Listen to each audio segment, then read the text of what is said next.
1997년 11월 21일을 기억하십니까?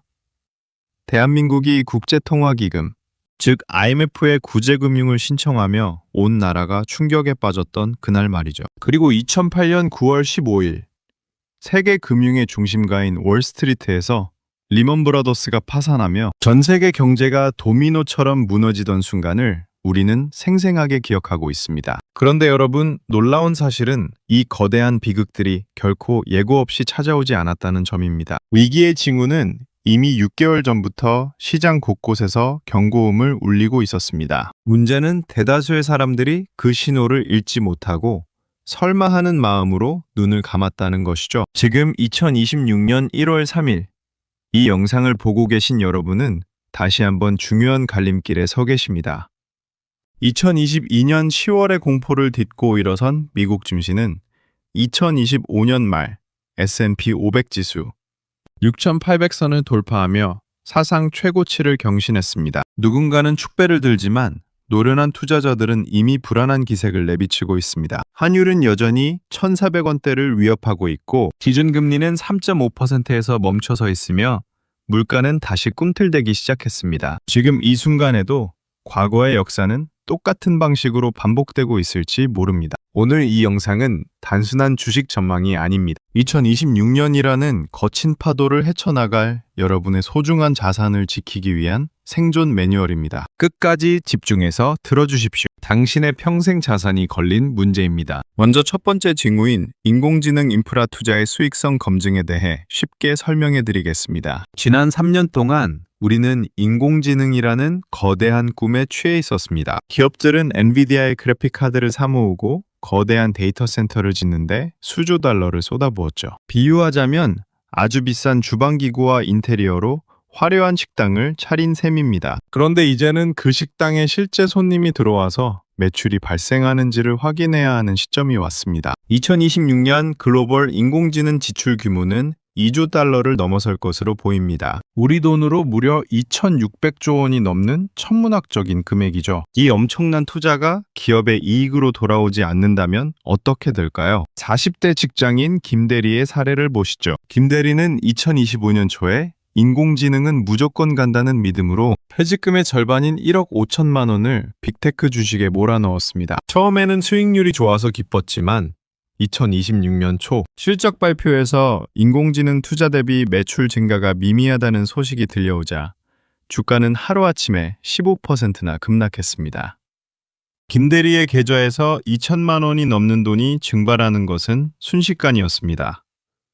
이게 바로 경제 위기의 전조입니다. 여러분, 지금 당장 여러분이 가진 종목의 인공지능 매출 비중을 확인하십시오. 만약 실질적인 이익 성장이 뒷받침되지 않는다면 그건 거품이 꺼지기 시작했다는 위험 신호입니다. 두 번째로 주목해야 할 징후는 연방준비제도의 최종금리와 물가의 안착 여부입니다. 현재 미국의 기준금리는 3.5%에서 3.75% 수준을 유지하고 있습니다. 시장은 연준이 금리를 더 내려주기를 간절히 바라고 있지만 인플레이션은 여전히 2.7% 부근에서 끈질기게 버티고 있습니다. 50대 자영업자 박 사장의 이야기를 들어보십시오. 박 사장은 경기도에서 작은 공장을 운영하며 건물 담보로 10억 원을 빌렸습니다. 금리가 1%만 올라도 한 달 이자가 100만 원 이상 늘어나는 상황이죠. 박 사장은 금리가 곧 내려갈 것이라는 소식에 버티고 있지만 만약 연준이 물가를 잡기 위해 금리를 인하하지 않거나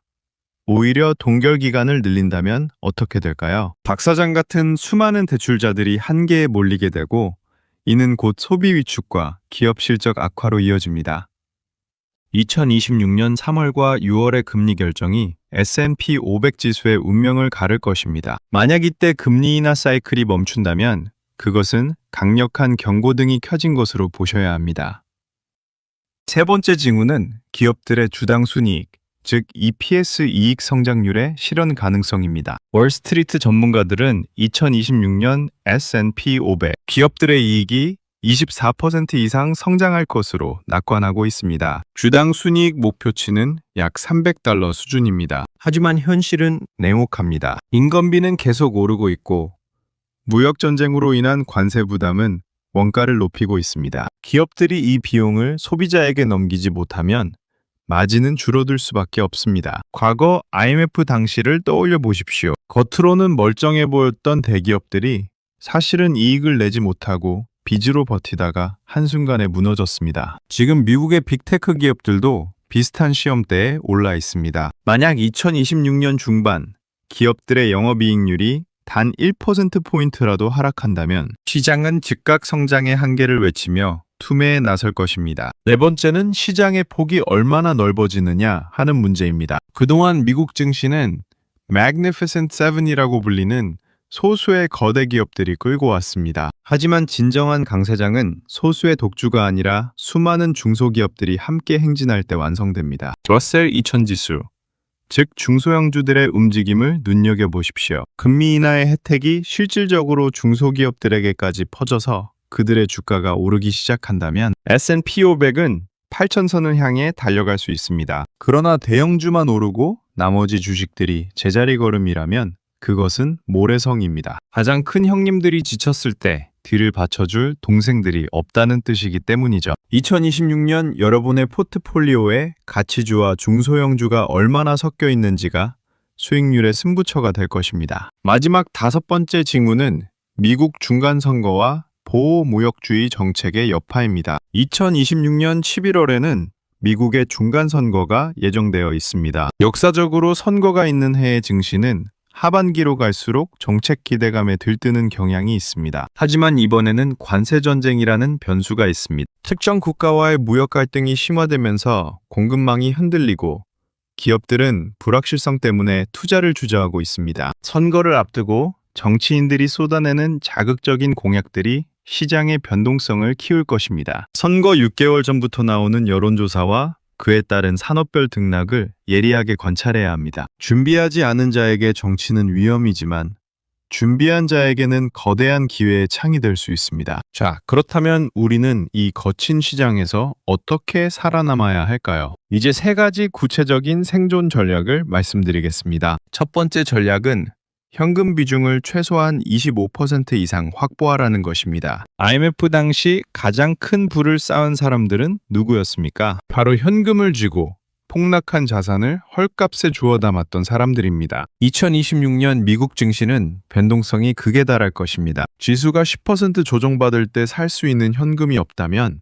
여러분은 그저 구경꾼에 불과하게 됩니다. 지금 당장 계좌의 4분의 1은 달러 현금이나 단기 국채로 돌려놓으십시오. 현금은 단순한 돈이 아니라 위기 시의 산이라 위기 시에 사용하는 가장 강력한 무기입니다. 두 번째 전략은 인공지능 인프라에서 인공지능 서비스 기업으로 종목을 교체하는 것입니다. 이제는 하드웨어를 파는 시대를 지나 인공지능을 활용해 돈을 버는 소프트웨어와 서비스의 시대가 오고 있습니다. 의료나 보안, 물류 분야에서 인공지능을 도입해 실제로 비용을 절감하고 생산성을 높이는 기업들을 찾으십시오. 2026년의 주인공은 곡괭이를 파는 사람이 아니라 금을 캐서 실제 상품을 만드는 사람이 될 것입니다. 이 전환점을 선점하는 자가 다음 5년의 수익을 결정짓습니다. 세 번째 전략은 금리 인하의 최대 수혜주인 배당 성장주에 주목하는 것입니다. 금리가 낮아지기 시작하면 꾸준히 배당을 주면서도 이익이 늘어나는 기업들의 매력이 커집니다. 리츠나 필수 소비재 중 배당을 10년 이상 늘려온 기업들을 포트폴리오의 하단에 든든하게 배치하십시오. 지수가 흔들릴 때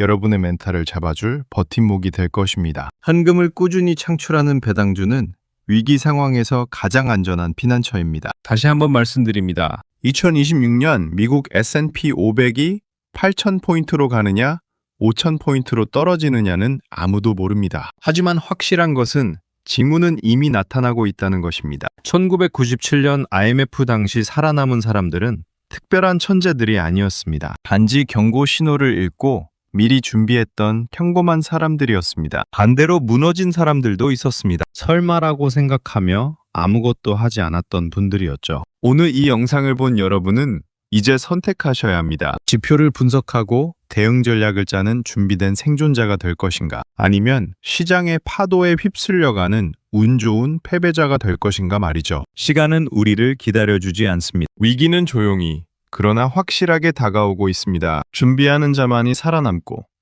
준비하는 자만이 그 위기를 기회로 바꿀 수 있습니다. 지금 이 순간부터 시작하십시오. 여러분의 소중한 미래와 자산은 여러분 스스로가 지켜야 합니다. 끝까지 함께 해주셔서 감사합니다.